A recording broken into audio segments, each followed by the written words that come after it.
PMI 5. Nah, di sini saya akan membuat suatu tugas, yaitu tentang pelajaran sastra dan bahasa Indonesia. Ikuti terus video ya. Waalaikumsalam warahmatullahi wabarakatuh. Selamat pagi semua. Pagi Bu. Apa kabar nih? Alhamdulillah, luar biasa, Allah Akbar. Udah makan kan? Udah Ibu. Lemes sekali kayaknya. Iya, Kasih uang jajan Bu. Nanti ya. Nah, pada hari ini kita akan belajar tentang apa coba? Ada yang tahu nggak? Yang tahu? Nggak tahu. Apa ya? Nah, hari ini itu kita akan belajar tentang cerita. Nanti Ibu akan memberikan cerita ke kalian, kalian dengerin. Terus nanti di akhir pembelajaran ini kalian ambil hikmah dari cerita yang Ibu enak sampaikan.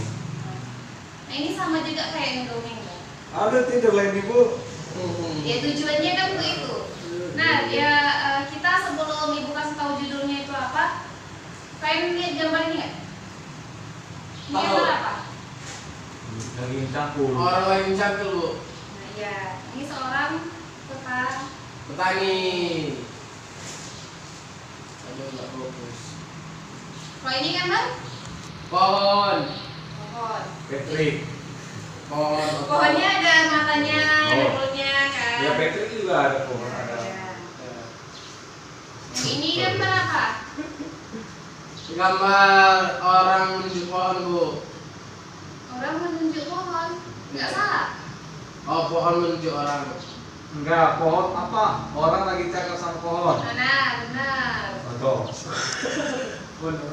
Nah, nanti cerita yang akan Ibu ceritakan ini ada kaitannya tentang gambar-gambar ini ya. Iya. Nah, judul kita pada hari ini yaitu pemuda yang akhirnya dapat berhasil menjalani hidupnya. Nah, Alkisah pada zaman dahulu sih, hiduplah seseorang yang bernama Putra. Nah, Putra ini hidup sebatang kara, orang tuanya sudah meninggal. Dia tidak memiliki saudara yang terdekat juga. Putra ini hidup serba kesederhanaan gitu, sama-sama sederhana. Dia hidup dari hasil jerih payahnya, bekerja sebagai seorang petani yang punya orang paling kaya lah istilahnya di desa tersebut. Dengar Rio?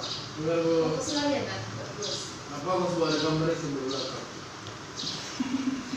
Motivasi hidup nah. Oke Bu, oke. Putra ini bekerja dari pagi hingga petang. Dia itu banyak menghabiskan waktunya itu di ladang. Tetapi dia kan pada suatu ketika itu dia itu pengen sekali kayak kawan-kawan yang lain, dia bisa bermain, nongkrong gitu kan. Tapi dia nggak bisa karena kalau dia nggak bekerja, dia itu nggak akan bisa untuk mencari nasi untuk besok. Dia nggak akan bisa makan. Nah, pada suatu ketika ini Putra pun merasa jenuh dengan kehidupannya yang seperti itu saja. Dia berbicara dalam hatinya, untuk apa aku hidup kalau hanya untuk bekerja di ladang milik orang lain gitu, nggak ada kemajuan dalam hidupnya. Nah, hingga pada akhirnya Putra ini kayak merasa jenuh kan, dia itu pengen mengakhiri hidupnya. Nah, selanjutnya gitu, setelah dia berpikir kenapa ya aku hidupnya kayak gini-gini aja. Nah, aku mau hidup saja lah gitu. Lalu dia itu bergegas ke belakang rumahnya kan, untuk mengambil tali dan berniat untuk membunuh diri, menggantung dirinya di salah satu pohon yang berada tak jauh dari belakang rumahnya.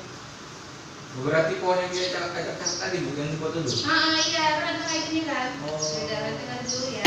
Nah, setelah mendapatkan tali tersebut, lalu Putra pun bergegas ke belakang rumahnya dan dia mencari pohon mana yang cocok untuk dia melakukan gantung diri ini, bunuh diri kan. Nah, hingga pada akhirnya dia menemukan salah satu pohon yang menurutnya itu sesuai dengan menurut dia itu bisa untuk melakukan pembunuhan itu kan. Tapi setelah dia mendekati pohon itu, tiba-tiba pohon ini berbicara. Wahai anak muda, mengapa kau ingin menggantung dirimu di dahanku? Menggantung dirimu di sini. tolong jangan menggantung dirimu di sini karena banyak burung yang hinggap di daratku setiap harinya. Kasihan kalau kau menggantung diri di sini, nanti dia tidak akan bisa berkicau merdu di pohonku ini dan menikmati keindahan yang ada di sini. Nah, tanpa si putra ini kebingungan kan, kenapa ya pohon ini bisa berbicara? Tapi dia nggak menghiraukan cerita pohon itu tapi si putra ini nggak menghiraukan perkataan pohon ini kan.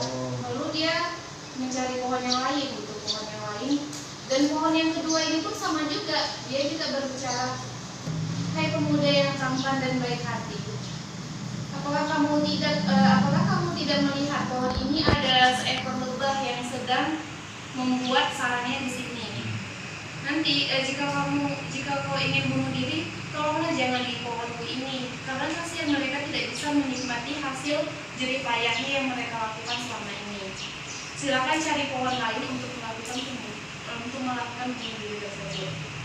Lalu kesekian kalinya putra pun nggak menghiraukan, dia tetap ingin melakukan pembunuhan diri kan. Lalu dia mencari pohon yang ketiga. Pohon yang ketiga juga berkata seperti itu. Hai pemuda yang tampan dan baik hati, kenapa kau ingin melakukan bunuh diri di pohonku? Karena pohonku ini kamu tidak melihat pohonku ini sangat indah. Jadi kasihan kalau kau bunuh diri di sini, nanti manusia-manusia yang sering berteduh di bawah pohonku untuk menghindari teriknya sinar matahari, dia tidak bisa lagi menikmati itu.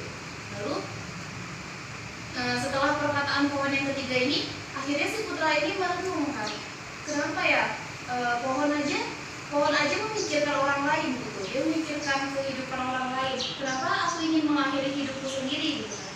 Aku masih muda, masih kuat, dan masih bisa untuk menjalani hidup, lalu kenapa aku bisa kayak gitu? Jadi dia berpikir kan, dia berkata dalam hatinya sendiri.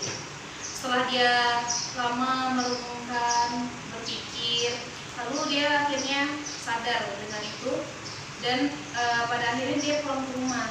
Dan tidak jadi melakukan bunuh diri tersebut. Lalu nggak lama setelah kejadian tersebut, si putra ini berhasil dalam menjalani hidupnya gitu. Setelah memikirkan hal itu, putra pun akhirnya kembali ke rumah dengan penuh semangat dan perasaan yang lega. Dia akhirnya memiliki semangat lagi untuk hidup.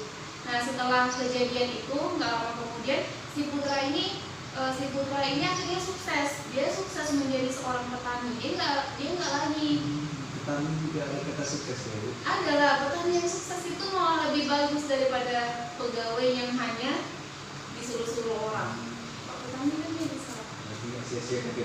Nah, akhirnya si putra ini dia berhasil menjadi petani yang sukses, dan dia tidak lagi bekerja di ladang orang. Malah dia punya ladang sendiri, dia punya ladang yang banyak dan pekerja yang banyak. Dia juga bisa bermanfaat kan akhirnya terhadap orang lain. Nah, coba kalian sampai di sini cuma cerita dari ibu. Ada yang bisa mengambil hikmah nggak dari cerita yang ibu ceritakan tadi? Saya, Bu. Bu Padri. Coba ini ya, Bu. Ya. Kalau salah jangan marah ya, Bu. Iya, kita kan belajar sama-sama. Iya. Jadi hikmah yang saya dapat dengan cerita ibu ini adalah kita itu jangan gampang atau mudah putus asa gitu. Kita harus lebih kerja keras, tanamkan niat dalam-dalam, buang rasa ego, positif yang negatif harus dihidupkan, dan kerja keras itu menurut saya itu, Bu. Nah, benar ya yang dibilang sama kawannya tadi, coba tepuk tangan dulu. Nah, yang lain siapa nih? Riko?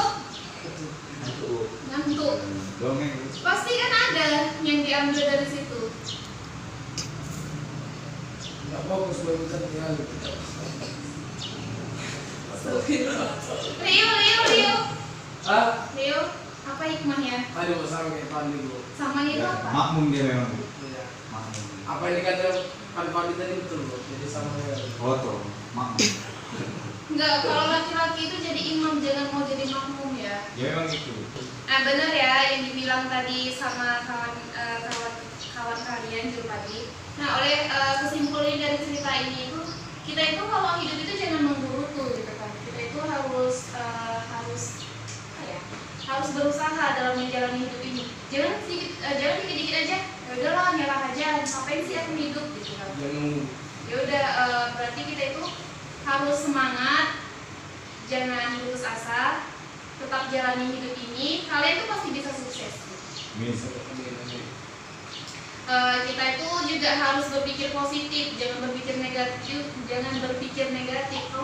Kalau kita selalu berpikir negatif, pasti hidup kita itu ya udah akan gitu-gitu aja, dan pada akhirnya nggak akan bisa menjadi manusia yang sukses. Nah, cukup sampai di sini cerita ibu pada hari ini. Semoga dapat menjadi hikmah, menjadi pelajaran kita ke depannya. Wabillahi taufiq wal hidayah. Wassalamualaikum warahmatullahi wabarakatuh. Waalaikumsalam.